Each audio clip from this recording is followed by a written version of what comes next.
السلام علیکم ورحمۃ اللہ وبرکاتہ۔ بسم اللہ الرحمن الرحیم، والصلاة والسلام علی خاتم المعصومین وعلی آلہ وصحبہ اجمعین، اما بعد۔ مختصر درس حدیث کی نشست کے ساتھ خلیق الرحمن آپ سے مخاطب ہے۔ آج 5 جنوری 2026 اور میں نے خلاف معمول مختصر درس حدیث کی نشست میں تاریخ کا ذکر اس لیے کیا کہ ابھی ریکارڈنگ سے پہلے میں نے اچانک میری اخبار پہ نظر پڑی تو جامعہ اشرفیہ کے محتمم بانی مفتی حسن صاحب رحمہ اللہ کے سب سے چھوٹے بیٹے اور جامعہ اشرفیہ کے محتمم اور وفاق المدارس العربیہ پاکستان کے سرپرست مولانا فضل الرحیم صاحب رحمہ اللہ بھی سفر آخرت پر روانہ ہو گئے۔ اللہ تعالیٰ مولانا کے درجات بلند فرمائے، کمی کوتاہیوں سے اللہ درگزر فرمائے۔ یہ سردیوں کا موسم بڑا عجیب ہوتا ہے۔ جب سے میرے والد فوت ہوئے میں عموماً میری اس چیز پہ نظر رہتی، میں دیکھتا ہوں کہ سردیوں میں وفات بڑی عمر کے لوگوں کی بہت زیادہ ہوتی ہے۔ میرے والد بھی 10 جنوری 2021 کو فوت ہوئے تھے، مولانا فضل الرحیم صاحب 5 جنوری 2026 کو آج دنیا سے تشریف لے گئے۔ اللہ تعالیٰ ان کی مغفرت فرمائے۔ اسی طرح میرے والد محترم کے ہم جماعت دین کی تعلیم کے لیے ایک ساتھ گھر سے بھاگ کے آنے والے مولانا میر امان اللہ صاحب بھی کل گلگت میں فوت ہو گئے، آخرت کی منزل پہ روانہ ہو گئے۔ اللہ تعالیٰ ان کی بھی اللہ تعالیٰ تمام مراحل آخرت آسان فرمائے۔ حدیث کی طرف چلتے ہیں، اور حدیث کا تعلق بھی موت کی تیاری سے ہے۔ کتاب الرقاق آج کل ہماری چل رہی ہے۔ عن ابی ہریرہ رضی اللہ تعالی عنہ قال قال رسول اللہ صلی اللہ علیہ وسلم، حضرت ابو ہریرہ رضی اللہ تعالی عنہ سے روایت ہے، فرماتے ہیں کہ رسول کریم صلی اللہ علیہ وسلم نے ارشاد فرمایا، من خاف ادلج، جو ڈرتا ہے وہ رات کے پہلے حصے میں، ابتدائی حصے میں سفر کا آغاز کر دیتا ہے۔ اللہ اکبر، من خاف ادلج۔ اس کی 2 تشریحات کی گئی ہیں، ایک زیادہ دل کے قریب لگتی ہے جو عموماً کی جاتی ہے۔ من خاف ادلج، جو خوف کھاتا ہے وہ رات کے ابتدائی حصے میں اپنے سفر کا آغاز کر دیتا ہے۔ کیا کس سے خوف کھاتا ہے؟ تو زیادہ تر جو تشریح کی گئی ہے وہ یہی ہے، جو رات کے حملہ آوروں سے، ڈاکوؤں کے حملے کا خوف کھاتا ہے، وہ رات کے ابتدائی حصے میں سفر شروع کر دیتا ہے، کیونکہ عرب کا دستور یہ تھا کہ وہ رات کے آخری حصے میں سفر کا آغاز کرتے تھے۔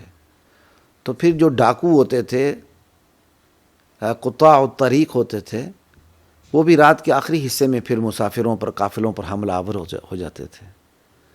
تو جو مسافر یا جو کوئی قافلہ حملہ آوروں سے ڈرے تو وہ عادت کے برخلاف رات کے ابتدائی حصے کے بجائے، آخری حصے کے بجائے ابتدائی حصے میں ہی سفر شروع کر دیتا تھا۔ ادلجا، رات کے ابتدائی حصے میں سفر کرنا، اگرچہ رات کے آخری حصے میں سفر کرنے کے لیے بھی یہ لفظ استعمال ہو جاتا۔ اللہ اکبر۔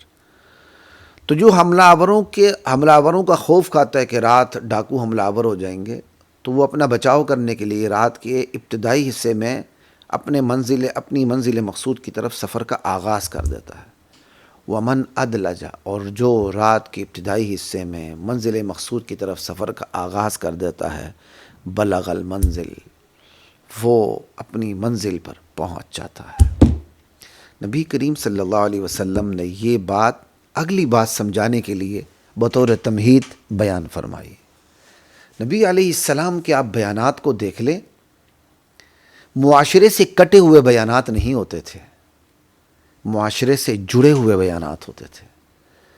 جب آپ صحابہ کو تلقین کرتے تھے، نصیحت فرماتے تھے، وہ نصیحتیں سماج سے جڑی ہوئی ہوتی تھیں۔ نصیحتوں کا انداز، سمجھانے کا انداز بھی سماج سے جڑا ہوا ہوتا تھا۔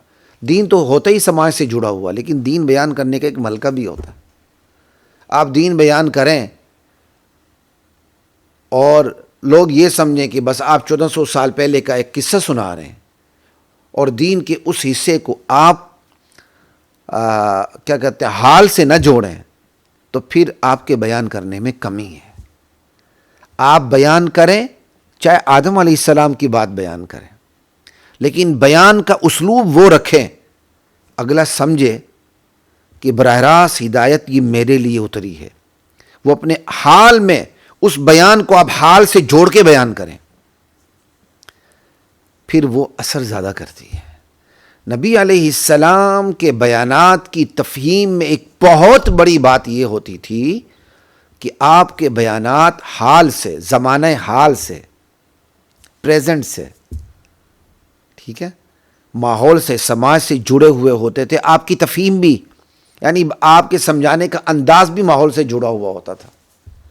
آپ ایسی تمثیلات، ایسی مثالیں بیان فرماتے تھے جس سے بات جلدی سمجھ میں آتی تھی۔ اب آپ نے اگلی بات سمجھانی تھی، جو اصل بات سمجھانی تھی، اس سے پہلے آپ نے اصل بات سمجھانے کے لیے تمہید کے طور پر جو بات ارشاد فرمائی وہ ہے جو میں نے آپ کے سامنے بات کر دی اللہ کے نبی کی۔ اللہ کے نبی فرماتے ہیں جو مسافر حملہ آوروں کے حملے کے خوف سے ڈرتا ہے، حملے کا خوف کھاتا ہے، ڈرتا ہے، وہ رات کے ابتدائی حصے میں ہی سفر شروع کر دیتا ہے اور یوں وہ ڈاکوؤں کے حملوں سے بچ کے بحفاظت منزل مقصود تک پہنچ جاتا ہے۔ اور عرب اس طرح کیا کرتے تھے۔ اب عربوں کے لیے یہ بات نئی نہیں تھی، سمجھانے کا انداز تھا۔ جب آپ نے یہ ارشاد فرمائی، یہ ارشاد آپ نے فرمایا، تو اب یہ تمہید تھی اصل ارشاد کے لیے جو اس کے بعد آ رہا ہے، وہ سنیے آپ۔ الا ان سلعۃ اللہ غالیہ، لوگو سنو، اللہ کا تیار کیا ہوا سامان تجارت، اللہ کے پاس جو سامان تجارت ہے، سلعہ سامان کو بھی کہتے ہیں، سامان تجارت کو بھی کہتے ہیں، ٹھیک ہے، اللہ کا تیار کیا ہوا سامان، اللہ کا تیار کیا ہوا سودا تجارت، سودا تجارت غالیہ، سستا نہیں ہے، بہت مہنگا ہے۔ الا لوگو سنو، ان سلعۃ اللہ الجنہ، اللہ کا تیار کیا ہوا سودا جو اللہ تمہیں بیچنا چاہتا ہے اور اس کے بدلے میں تم سے تمہارا مال، تمہارا جان خریدنا چاہتا ہے۔ ان اللہ اشتری من المؤمنین انفسهم واموالهم بان لهم الجنہ، اللہ تعالیٰ نے جنت کے بدلے میں اہل ایمان سے ان کے اموال کو، ان کے مال و دولت کو اور ان کی جانوں کو خرید لیا ہے۔ تو اللہ کا سامان جس کے بدلے اللہ تعالیٰ اہل ایمان کے مال کو بھی خرید چکے ہیں، جانوں کو بھی خرید چکے ہیں، وہ کیا ہے؟ سامان تجارت الجنہ، اللہ کا تیار کیا ہوا سودا جنت ہے، جو بہت قیمتی ہے، مفت میں نہیں ملے گی یہ جنت۔ اس کے لیے تیاری کرنی پڑے گی، اس کے لیے قربانی دینی پڑے گی، اس کے لیے اپنے مال کو، اپنی دولت کو، اپنی جان کو اللہ کے راستے میں دینا پڑے گا۔ یہ دیں گے اللہ تعالیٰ اپنا سامان تجارت جنت آپ کے ہاتھ میں دیں گے۔ اب یہ سمجھانے کے لیے کہ اللہ کا جو سامان تجارت جنت ہے یہ بہت قیمتی، مفت میں نہیں ملے گا، اس کو سمجھانے کے لیے آپ نے پہلی بات بطور تمہید ارشاد فرمائی۔ وہ پہلی بات میں دوبارہ نقل کر دیتا ہوں تاکہ میں دونوں کو جوڑ کے بات کر دوں تو آپ کو سمجھ میں آ جائے گی۔ اللہ کے نبی ارشاد فرماتے ہیں جو رات کو جب سفر شروع کرتا ہے اور حملہ آوروں کی حملوں کے خوف سے ڈرتا ہے، حملوں کے خوف کھاتا ہے، وہ رات کے پہلے پیر سفر کا آغاز کر دیتا ہے، اور جو رات کے پہلے پیر سفر کا آغاز کر دیتا ہے وہ عموماً یہی ہوتا ہے کہ حملہ آوروں سے محفوظ ہوتے ہوئے منزل مقصود تک پہنچ جاتا ہے۔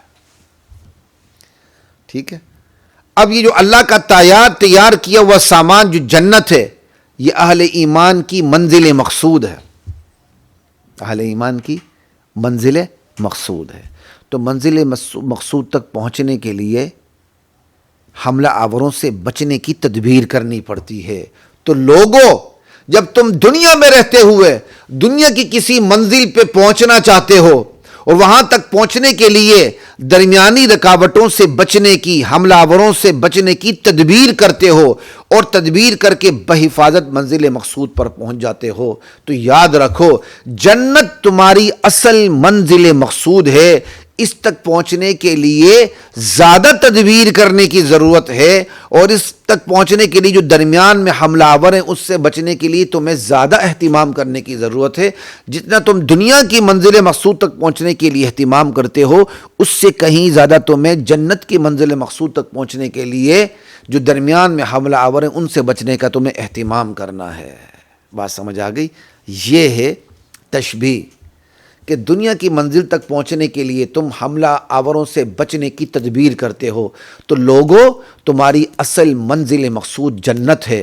جنت جو منزل مقصود ہے، یہاں تک تم نے سفر کرنا ہے دنیا کی زندگی میں رہتے ہوئے، تو جنت کی جو منزل مقصود ہے اس تک پہنچنے کے لیے تمہیں جو درمیان میں حملہ آور ہیں، شیطان ہیں، من الجنت والناس ہیں، شیطان انسانوں میں سے بھی ہیں، جنات میں سے بھی ہیں، تمہارے دوستوں میں سے بھی ہیں جو تمہیں جہنم کی راہ پہ لگائیں گے، تمہارے بچوں میں سے بھی ہو سکتے ہیں، بیٹا ہوگا یا بیٹی ہوگی یا بیویوں میں سے کوئی بیوی ہوگی، ہو سکتا ہے کہ وہ تمہارے ایمان پر حملہ آور ہو کے تمہیں جنت جو منزل مقصود ہے اس تک پہنچنے سے تمہیں روک دیں۔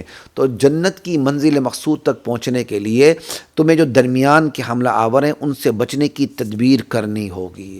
جب تم تدبیر کرو گے تو انشاءاللہ منزل مقصود جنت تک پہنچ کے رہو گے۔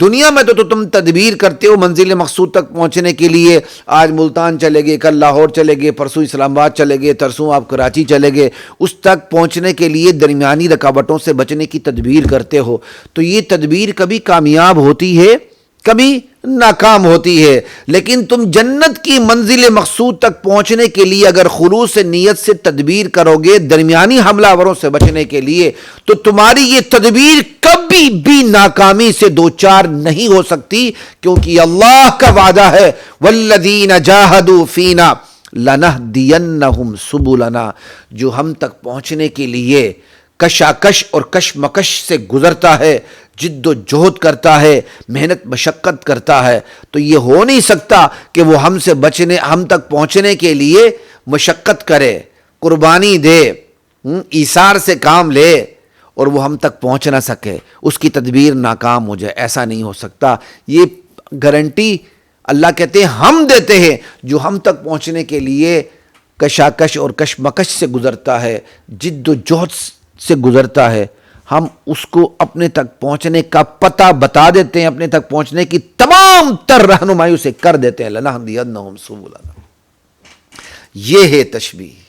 اللہ، اب آپ کو بات سمجھ میں آ گئی ہوگی کہ لوگوں دنیا میں زندگی گزارتے ہوئے کسی منزل مقصود تک پہنچنے کے لیے تم درمیانی رکاوٹوں سے بچنے کی تدبیر کرتے ہو، خصوصاً ڈاکوؤں سے بچنے کی، حملہ آوروں سے بچنے کے لیے، دشمنوں سے بچنے کے لیے تم تدبیر کرتے ہو، تو جنت اصل منزل مقصود ہے، اس تک پہنچنے کے لیے بھی تمہیں درمیانی حملہ آوروں سے بچنے کی تدبیر کرنی ہوگی۔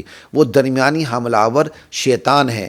ایمان پر جتنے بھی حملے ہوتے ہیں وہ سارے کے سارے شیاطین ہی حملہ کرنے والے، ان سے بچنے کی تدبیر تمہیں کرنی ہوگی۔ جس طرح تم منزل مقصود تک پہنچنے کے لیے اپنی نیند کی قربانی دیتے ہو، اپنے آرام کی قربانی دیتے ہو، ٹھیک ہے، اور اپنی جو تم اپنا شیڈیول ہے اسے تلپٹ کر دیتے ہو، اوپر نیچے کر دیتے ہو دنیا کی منزل تک پہنچنے کے لیے، قربانیاں دیتے ہو، بالکل اسی طرح منزل جنت تک پہنچنے کے لیے تمہیں قربانی دینی ہوگی، تمہیں خواہشات کی قربانی دینی ہوگی، تمہیں نیند کی قربانی دینی ہوگی، تمہیں آرام کی قربانی دینی ہوگی، پھر کیا ہوگا؟ منزل مقصود تک تم پہنچ کے رہو گے۔ اور یہ جو منزل مقصود جنت ہے یہ مفت میں نہیں ملے گی، قربانی سے ملے گی، کیونکہ اللہ کا یہ تیار کیا ہوا سامان، سودا، جنت، یہ بہت قیمتی ہے، اور اس کی قیمت مال کی قربانی ہے، جان کی قربانی ہے، اپنے نفسانی خواہشات کی قربانی ہے۔ ان اللہ اشتری من المؤمنین انفسهم واموالهم بان لهم الجنہ۔